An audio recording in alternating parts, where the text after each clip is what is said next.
Well, I'm going to do something with you that I haven't done before. As I said at the introduction, I'm going to be delving into the Old Testament and going to be considering the story of Abraham, who is known, of course, as the father of the nations. Now, I'm the first to admit that the Old Testament books are not comfortable reading at times. Culturally, they are so far removed from us. Some passages are very difficult to read. With the Old Testament, first we have to remember that these stories come to us out of a particular culture. And of course, we read and interpret them in our own context. So there are going to be some clashes of worldviews, and naturally we find some of what we read there to be quite confronting. And secondly, we must remember that we are the post-incarnation people. In other words, we have the benefit of being informed and shaped in our understanding of God through Jesus Christ and the witness of the New Testament. So whenever we read the Old Testament, we do so wearing our Jesus glasses, if you like. We see and we understand the Old Testament through the lens of Jesus. And while we find some of the stories in the Old Testament abhorrent to us, we certainly don't discard the Old Testament. The Old Testament provides the background for the New Testament. The New Testament, in fact, fulfills the Old. Dr. John Frederick at Trinity College puts it this way. He says, without the old, we cannot understand the new. And without the new, we have an incomplete understanding of the old. Or as it's also stated, the old is the new revealed. The new is the old concealed. Also, bear in mind that we are not meant to read these stories and assume that they all have a moral to teach us. They may have a moral, but they are not written for that purpose. Rather, they are part of a meta-story, an overarching story of the calling out of a special people and the highs and lows of that relationship. I certainly trust that we will learn something of our own relationship with God and his people as we share insights over the coming weeks. Now, we won't be going verse by verse through Genesis. I'll be missing some bits, and yes, I'll be skipping over some of the horror stories. My aim is really just to pick up on some of the major themes that we see in this story. And so we begin our story at Genesis chapter 12, as Peter's read to us, with the call of Abraham, although at this point he is known as Abram. Now, there is much discussion over the first 11 chapters of Genesis as to whether the stories are historical or myth, or whether they are a mixture of both. And we're not going to get caught up in the arguments because that's going to be counterproductive. What is of most importance to us is the word as we have it, and what God says to us through it as we read it.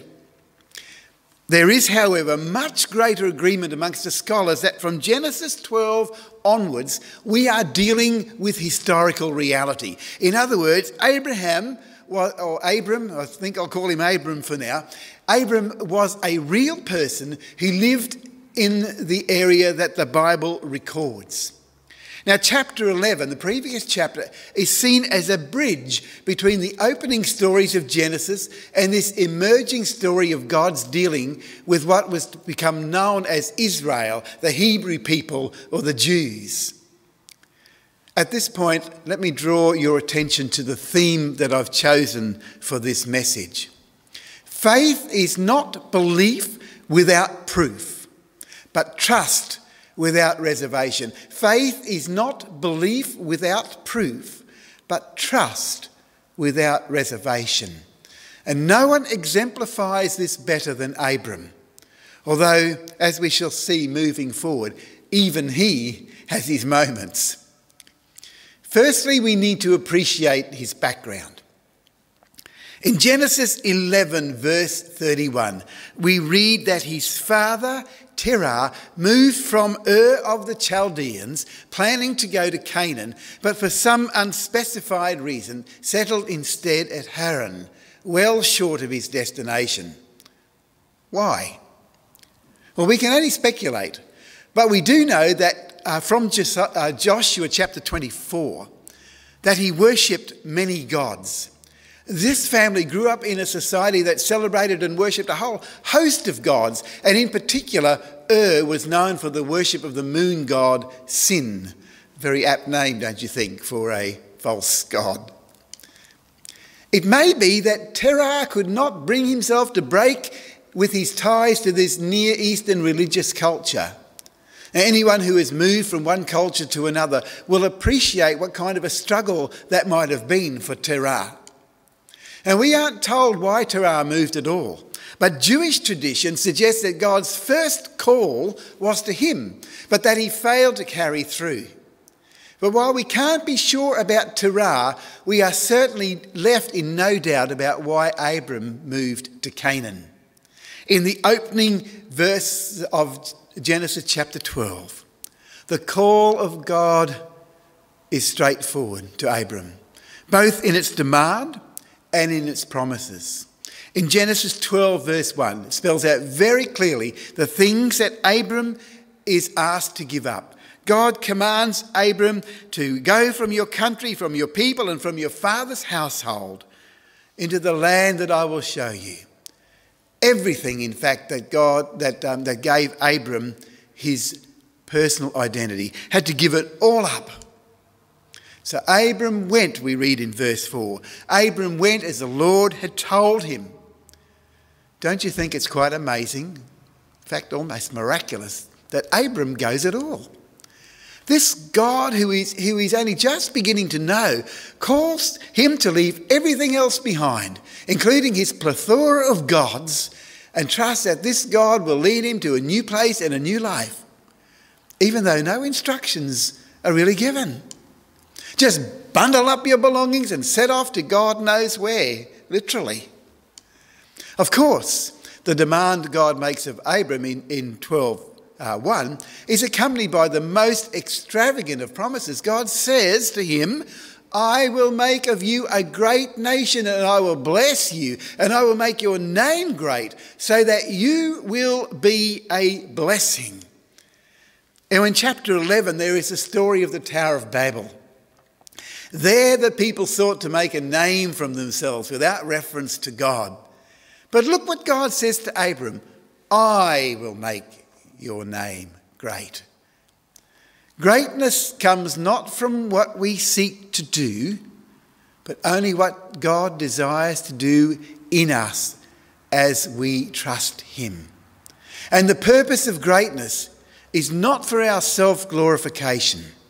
The reason Abram is chosen is in order that he will be a blessing to others.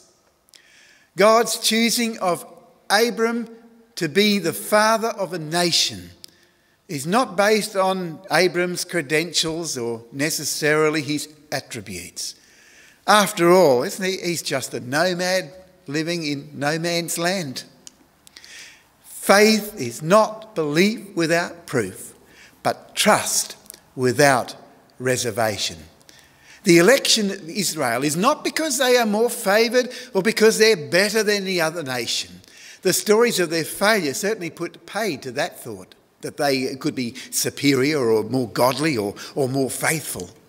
God's choosing of Israel through Abram is, as Genesis 12, chapter 12, verse 3 makes clear. I will bless those who bless you. Through Abram and his descendants, God would actually bless all the families of the earth. And this, of course, we know comes to fulfillment in Jesus Christ, who in terms of his humanity is a descendant of Abram. So Abram, at 75 years of age, went. He took Sarai, his wife, and Lot, his nephew, and all his belongings, and he passed through the land of Canaan until he came to Shechem.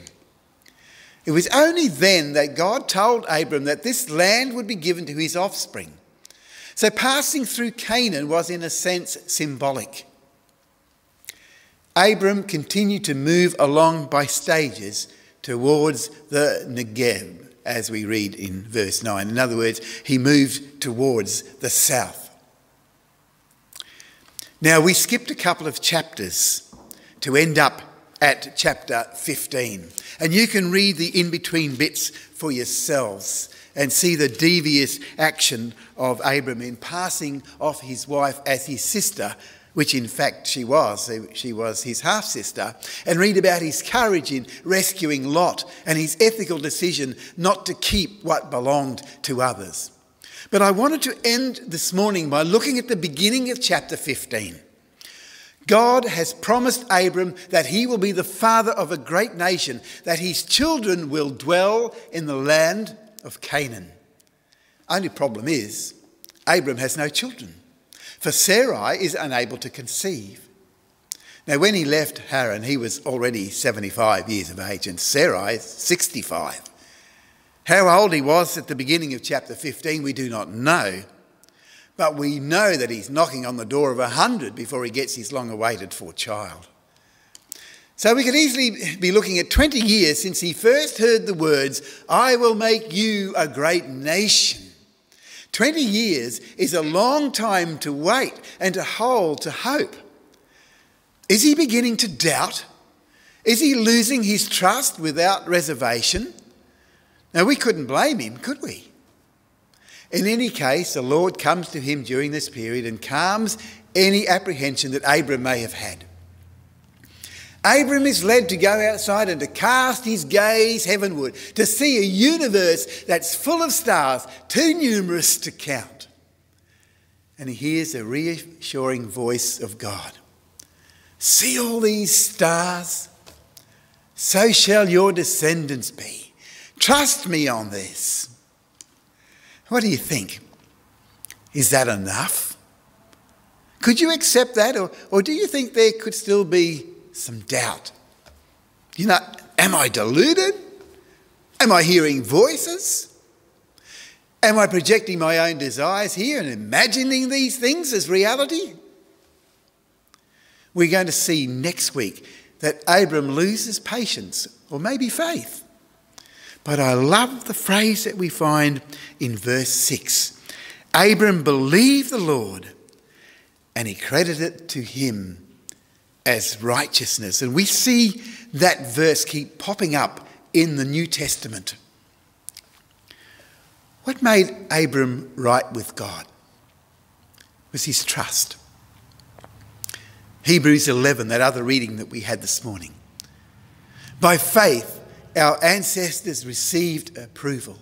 By faith, Abraham obeyed when he was called, and he set out not knowing where he was going. By faith, he stayed in the land he had been promised, as in a foreign land.